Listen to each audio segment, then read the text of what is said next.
Você tem o direito de saber, você não precisa do INSS. Ganhar dinheiro também depende de mim. Não depende de um concurso público. De conhecimento é o maior minimizador de riscos que existe. Tudo começa com a vontade.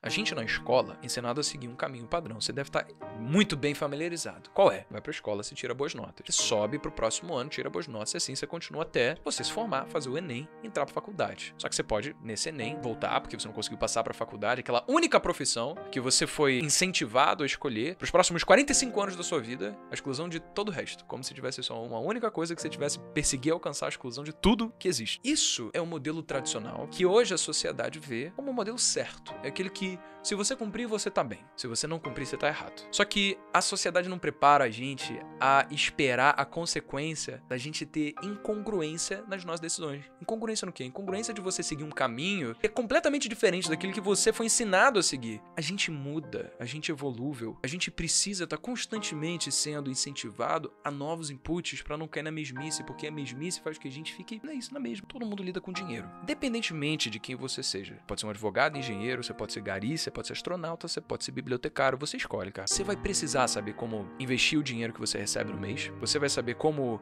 diversificar a sua renda para cumprir determinados objetivos que você tem na sua vida. Você tem o direito de saber, você não precisa depender do INSS aos 65 anos de idade. Que é isso que a gente aprende. Você vai trabalhar numa boa empresa para se aposentar com um bom salário. Uma pessoa que recebe 3 mil reais por mês, sabe quanto é que ela tem que contribuir? Ela contribui pro INSS 11% do salário, isso é média, né? Então a pessoa vai lá com 3 mil reais, contribui 11% do salário, o empregador contribui com mais 20%. Se ao invés desse dinheiro ter sido usado para ir para a Previdência Social, ao invés disso fosse usado para ela mesma investir o seu dinheiro, ela com uma rentabilidade de 8% ao ano, quando ela chegasse aos 65, uma pessoa com 3 mil reais por mês de renda, ela receberia de renda passiva 26 mil reais por mês, porque ela teria acumulado um patrimônio de 4 milhões e meio, ganhando 3 mil reais por mês, só investindo aqueles 11%. Isso me mostrou o direito que todo mundo deve ter de ser dado educação financeira, de base. Mas isso é algo que deveria ser dado no ensino básico. Sabe por quê, cara? Porque é fácil. A gente precisa de pessoas que têm cabeça pensante, que conseguem identificar os problemas do mundo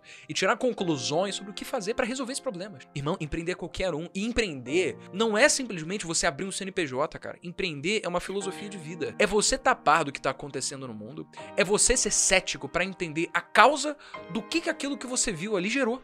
Então, o que gerou aquilo que você está vendo? A gente vai eliminando aquele pensamento de que empreender é para quem perdeu o emprego, empreender é muito arriscado. E vai colocando o pensamento de que, cara, que conhecimento é o maior minimizador de riscos que existe. Prefiro jogar na loteria. Deus, cara, pô, você tá terceirizando a responsabilidade que acontece sobre sua própria vida. Eu preciso viver uma vida que é subsidiada pelo Estado. Eu quero viver com um auxílio emergencial. Eu quero esses direitos. O que você tá fazendo para você não precisar disso? O que você tá fazendo para parar de associar os problemas da sua vida à economia, a governo, às pessoas à sua volta, às circunstâncias? Assumir responsabilidade sobre tudo que acontece na sua vida é você empreender. Se sou eu que sou responsável por tudo na minha vida, quer dizer, ganhar dinheiro também depende de mim. Não depende de um concurso público. Tudo começa com a vontade. Se você pega numa metodologia certa, independentemente da idade que você tem, você pode ter 11 anos de idade, você vai entender o que são essas coisas. Tudo depende da forma como é passado. E dinheiro é algo imprescindível para qualquer pessoa depois que ela sai da escola. Você pode querer ser engenheiro, matemático, você pode querer fazer advocacia, você pode querer ser qualquer coisa, mas você vai ter que lidar com dinheiro, cara. Então, eu comecei a ver o quão importante seria poder trazer esse conhecimento que era importantíssimo para qualquer pessoa. Quando é que você vai fazer um empréstimo? Você saber que 100% do CD é uma coisa que você consegue em qualquer banco, sabe? E não aquele 70% que o gerente do banco fica oferecendo para você, o que a poupança te dá. Independentemente do que aconteça, se eu continuar e persistir, uma hora vai dar certo, eu sabia que não ia dar errado. Todas essas adversidades, rejeição da minha família, do meu tio, que é uma pessoa que eu admiro pra caramba, vir falar pra mim que não ia dar certo, da minha mãe ligar pra mim chorando depois que eu falei pra ela que ia largar a faculdade, foram coisas que me magoaram, mas não mudaram em nada o caminho que eu tinha dito pra mim hoje que eu ia seguir, sabe? Eu tava fazendo algo que, de fato, poderia ajudar alguma pessoa ou outra, porque de vez em quando chegava alguém e mandava uma mensagem falando, pô, legal ver aquele vídeo lá, gostei. Eu falo, caraca, olha que doideira, eu não conheço essa pessoa. Então aquilo me deu um gás pra mostrar que pelo menos eu tava no caminho certo. Porque ninguém fala do jeito que eu falo aqui. Ninguém tá fazendo do jeito que eu tô falando, sabe? Tem 7 bilhões de pessoas no mundo e nenhuma delas é igual uma a outra. A gente não precisa pensar que inovação é você criar uma ideia revolucionária que vai resolver um problema que ninguém nunca viu e você vai criar um aplicativo que vai resolver o custo curso da humanidade e mudar isso pra todos à sua volta. Pode ser simplesmente você fazer a mesma coisa que outra pessoa, só que de forma um pouquinho diferente, de forma um pouquinho mais sua, sabe? E ao longo do tempo trabalhar pra se adaptar às circunstâncias à sua volta, fazer aquele ajuste fino pra caminhar na direção que a maré tá indo. E aí a gente começa a crescer. Porque às vezes a gente tem essa cabeça de que a gente tem que ter aversão ao risco, quando na verdade você tomar o risco pode te dar um upside muito maior do que a perda que o risco ia te dar em si. Você talvez tenha que bater na porta 15, 20 vezes aí a mais do que você estava esperando. Tudo bem. O quanto você pode ganhar fazendo isso é infinitamente maior do que quanto você pode perder. Isso me trouxe aqui uma perspectiva que eu comecei a ver que na minha vida eu dava muito uma atenção a tudo aquilo que poderia dar de errado ao que poderia acontecer caso desse certo. E aí eu comecei a mudar a mentalidade. Eu falei, cara, quer saber, a partir de agora eu vou dizer sim pra tudo. Tudo que eu soubesse que poderia me agregar, me apresentar uma pessoa nova, me dar em perspectiva algum novo conhecimento, sentir alguma coisa diferente, porque eu quero conhecer toda a gama de conhecimentos que esse mundo tem para oferecer e como é que eu posso construir sobre esses conhecimentos para depois eu criar a minha própria coisa. Porque desde sempre eu queria ter essa mentalidade de que eu vou dizer sim para as coisas. Eu escolhi fazer o processo seletivo da Fluxo, escolhi entrar em contato com o empreendedorismo, sabe? Escolhi gravar o primeiro vídeo. Isso foram escolhas que eu sabia que poderiam me trazer uma experiência. Eu escolhi persistir nisso e aquela coisa, né? Acho que é o maior fruto do que a gente faz depois, consistência, se adaptando às circunstâncias para conseguir caminhar junto com a maré. Minha única mentalidade era, eu vou parar de fazer tudo que não vai me agregar, eu não vou parar de sair completamente dos meus amigos, vou parar de beber, vou parar de acordar tarde, vou ficar fazendo isso aqui. E aquela, cara, rotina regrada, fazendo isso todo dia. Teve um dia, depois de 8 meses, em que eu não faltei um dia fazendo isso, de sair, de dormir tarde, sair todo dia, religiosamente, a mesma rotina. Eu desci lá do meu condomínio pra ir pra academia, isso era de 5h30 da manhã. Aí eu olhei e falei, caralho, eu sou muito louco, velho, olha que doideira que eu tô fazendo. Só que com uma conotação positiva, de orgulho, sabe? De olhar pra mim no espelho e falar, você é o cara.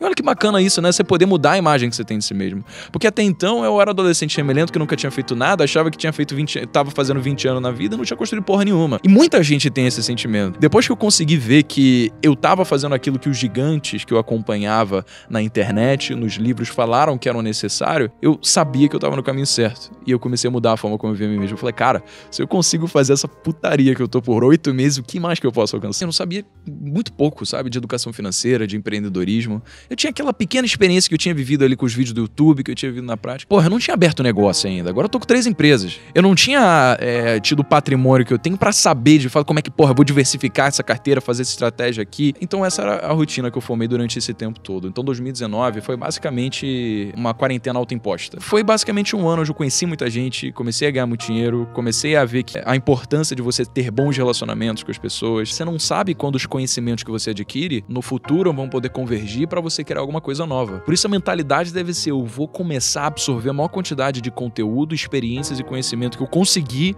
porque eu tenho a crença inabalável de que uma hora isso vai se juntar no futuro. Eu não preciso me preocupar em quando isso vai acontecer, só ter a crença inabalável de que vai. As pessoas, elas querem resultado da noite pro dia achando que é assim, sabe? Elas veem a vida das pessoas que chegaram lá cedo e acham que foi da noite pro dia. Muitas vezes não foi. Você tá disposto a pagar o preço? Tá disposto a ficar durante esses anos aí abrindo mão de tudo que você sabe que hoje te dá tentação, que faz você mudar o seu foco, te distrair, essas coisas que você gosta de fazer mesmo, pra no futuro você ter algo que você jamais imaginou que você conseguisse? Se a sua resposta for sim, beleza, pô, tá no caminho. Agora, se você falar, não, cara, eu prefiro continuar saindo pra jogar pelada com os meus amigos, eu prefiro ficar 3 horas por dia jogando videogame e tal, tipo, tudo bem, cara, você não vai pagar o preço, você vai ter os resultados que pra você são tudo bem, ok, nem todo mundo precisa ser empreendedor, nem todo mundo precisa ficar rico, porque aquela coisa, felicidade sem sucesso é uma coisa independente, essa parte da gente, sabe? Você pode ser uma pessoa que fala, putz, cara, eu acho aquele BMW um carrão, aquele X1 lá, nossa, velho, eu vou ter várias minas no meu carro quando eu tiver meu carro também. Isso é um motivador pra você começar a trabalhar. Ou você pode ser pessoa que fala, cara, quer saber, mano? Os motivadores acabam sendo diferentes, sabe? Qual que é o seu motivador? Mas pode ser sincero consigo mesmo, porque o seu porquê, ele tem que ser maior do que a sua desculpa. Qual vai ser o seu porquê? Pode ser o carro, pode ser a casa, pode ser a visão de você ter uma coisa. Acho que o importante é você olhar pra dentro de si e falar, cara, bacana, tô sendo sincero comigo mesmo, isso daqui me ajuda a seguir em frente, tudo bem. Que a capacidade humana de imaginar coisas que não existem foi o que fez a gente poder imaginar todas as estruturas que hoje formam a nossa sociedade. O conceito de uma empresa, o conceito de um relacionamento, o conceito da jurisdição, da legislação, tudo isso foi criado, isso não existe, você não pode tatear, só que a gente imaginou e molda a forma como a gente vive, a forma como a gente interage, tudo porque a gente foi capaz de fazer isso. A horizontalidade é uma vertente que faz com que a gente consiga no futuro ser muito mais bem sucedido do que simplesmente aquelas tarefas lineares, repetitivas, previsíveis e segmentadas. Então imagina quantos Elon Musks, Picassos, quantas Isaac Newtons deixaram de florescer na sociedade e acreditar que as suas paixões importavam, porque eles tiveram uma figura de autoridade conservadora que disseram que as suas paixões não eram importantes.